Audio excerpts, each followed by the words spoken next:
मित्रों, भगवद गीता के अध्याय 4 और श्लोक 7 में लिखा है, यदा यदा हि धर्मस्य ग्लानिर्भवति भारत अभ्युत्थानम धर्मस्य तदात्मानं सृजाम्यहं परित्राणाय साधूनां विनाशाय च दुष्कृतां धर्म संस्थापनार्थाय संभवामि युगे युगे। अर्थात जब जब धर्म की हानि होती है और अधर्म का उत्थान होता है, तब तब मैं स्वयं को प्रकट करता हूँ।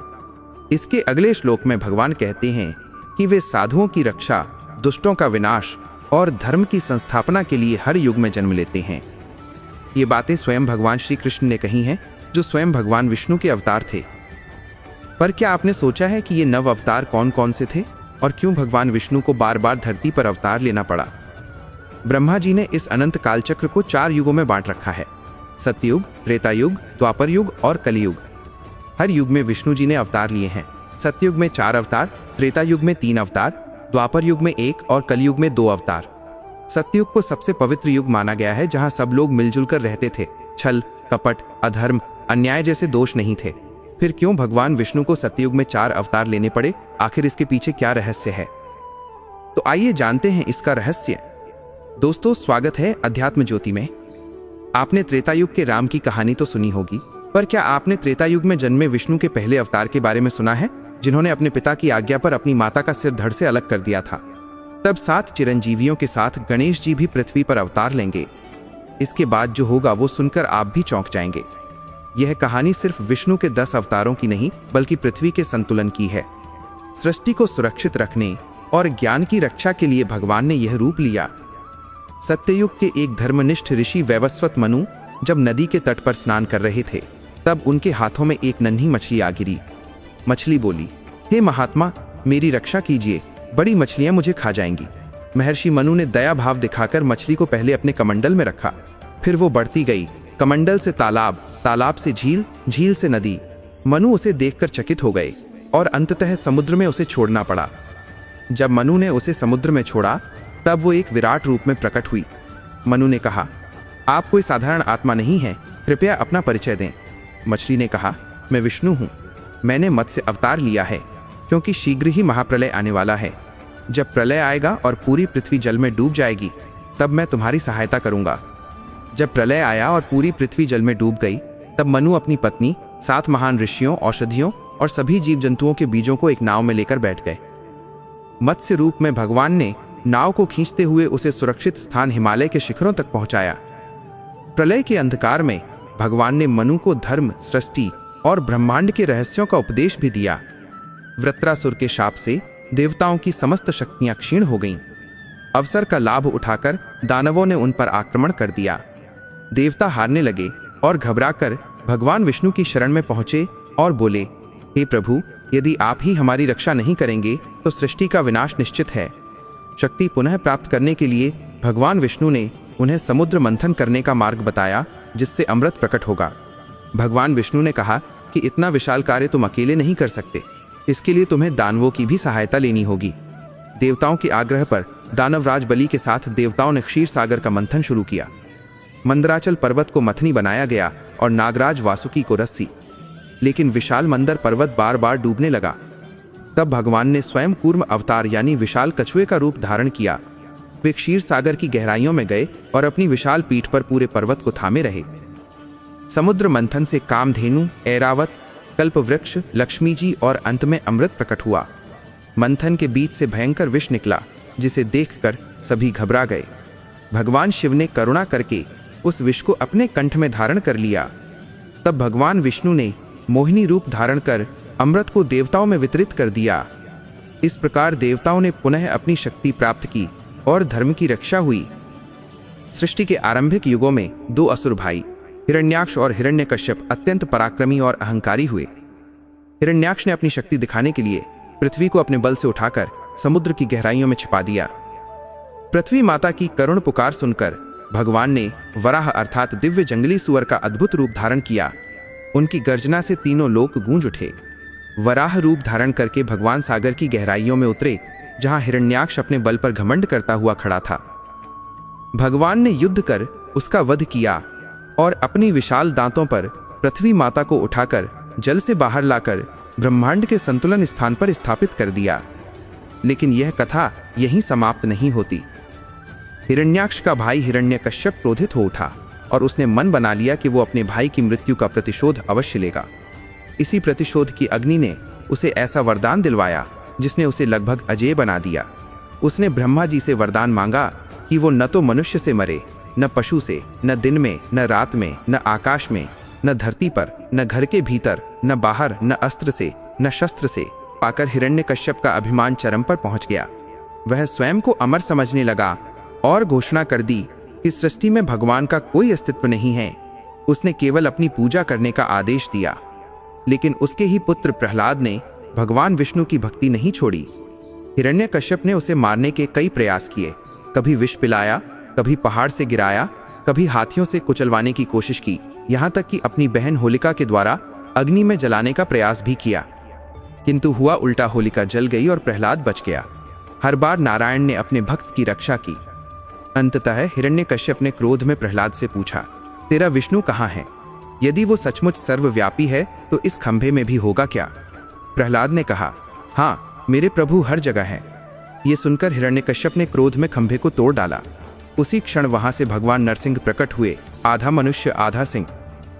नरसिंह अवतार ने हिरण्यकश्यप को उठाकर महल की चौखट पर, न घर के भीतर, न बाहर, अपनी जांघों पर, न आकाश में, न धरती पर, संध्या समय, न दिन न रात में, अपने नाखूनों, न अस्त्र न शस्त्र से उसका वध कर दिया।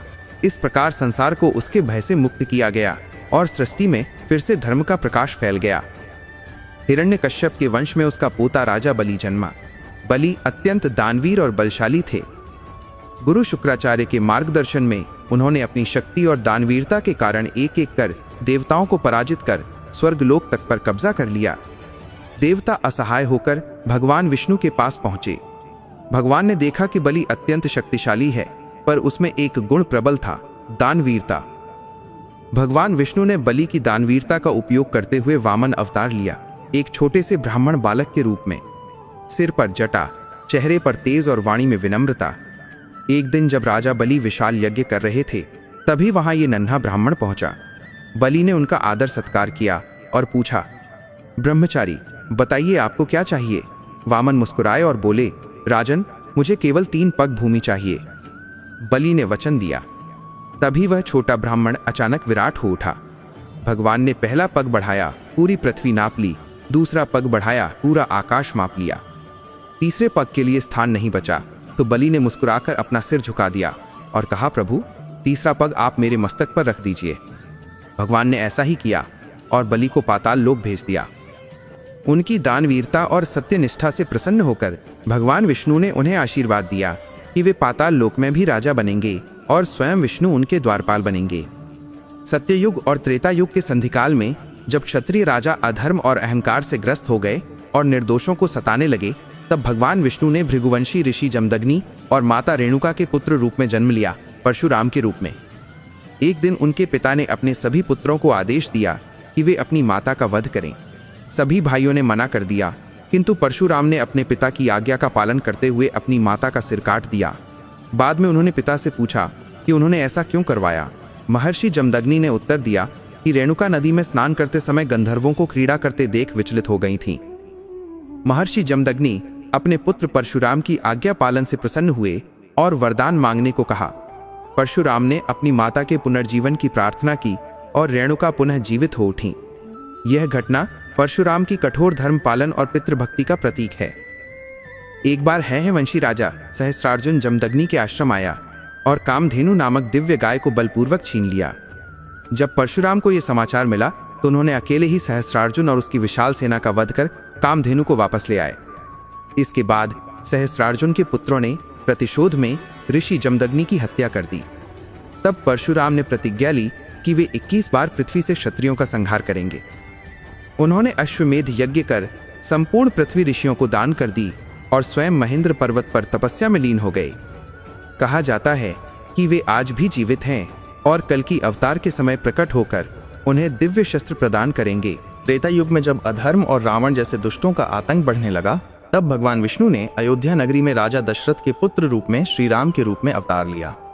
राम बचपन से ही तेजस्वी, शूरवीर और विनम्र थे।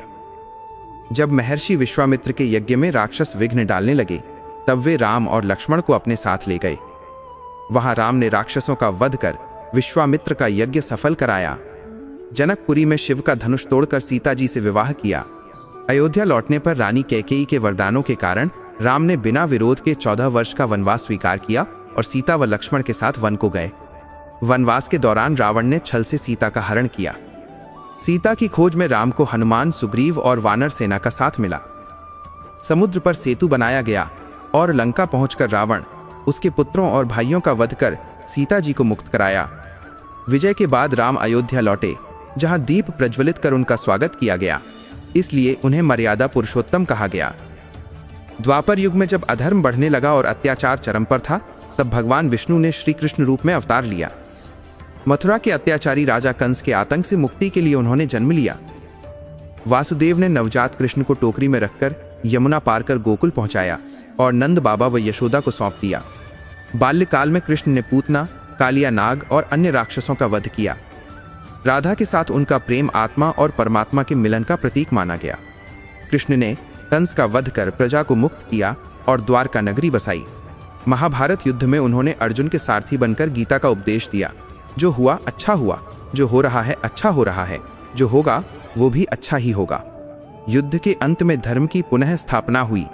यदुवंश के अंत के बाद कृष्ण वन में विश्राम कर रहे थे, तभी एक शिकारी ने उन्हें हिरण समझकर उनके पैर में बाण मार दिया। उन्होंने उसे क्षमा किया और यहीं से द्वापर युग का अंत हुआ और कलियुग का आरंभ। द्वापर युग के अंत और कलियुग के आरंभ में जब पृथ्वी पर हिंसा, बलि प्रथा और अंधविश्वास बढ़ने लगे, तब भगवान विष्णु ने मानव रूप में अवतार लिया, बुद्ध अवतार। उन्होंने युद्ध या शस्त्र का सहारा नहीं लिया, बल्कि ज्ञान और करुणा से मानवता को मार्ग दिखाया। राजकुमार सिद्धार्थ ने राजमहल, पत्नी और पुत्र को त्याग कर कठोर तपस्या की और बोधि वृक्ष के नीचे ज्ञान प्राप्त कर बुद्ध बने। उन्होंने लोगों को मध्यम मार्ग अपनाने की शिक्षा दी, न अत्यधिक भोग, न कठोर तपस्या। कलयुग के अंतिम चरण में जब धर्म क्षीण होकर अधर्म अपनी चरम सीमा पर पहुंच जाएगा, जब झूठ, लोभ, पाप और हिंसा जीवन का हिस्सा बन जाएंगे और पृथ्वी अत्याचार से कराह उठेगी, तब स्वयं भगवान विष्णु अपने अंतिम अवतार कल्कि के रूप में प्रकट होंगे। वे देवदत्त नामक सफेद घोड़े पर सवार होंगे। उनके हाथ में चमकती हुई दिव्य तलवार होगी, जिसकी तेज से अधर्म कांप उठेगा। कल्कि अवतार का उद्देश्य अधर्म और अत्याचार का अंत करना होगा। कहा जाता है कि परशुराम स्वयं प्रकट होकर कल्कि को शस्त्र प्रदान करेंगे और उन्हें धर्म युद्ध के लिए तैयार करेंगे। कल्कि ही इस कलियुग का अंत कर सृष्टि में पुनः संतुलन स्थापित करेंगे। बोलो कल्कि भगवान की जय। ऐसी ही रहस्यमय वीडियो पाने के लिए चैनल को सब्सक्राइब करें और कमेंट में जय कल्कि भगवान की जरूर लिखें।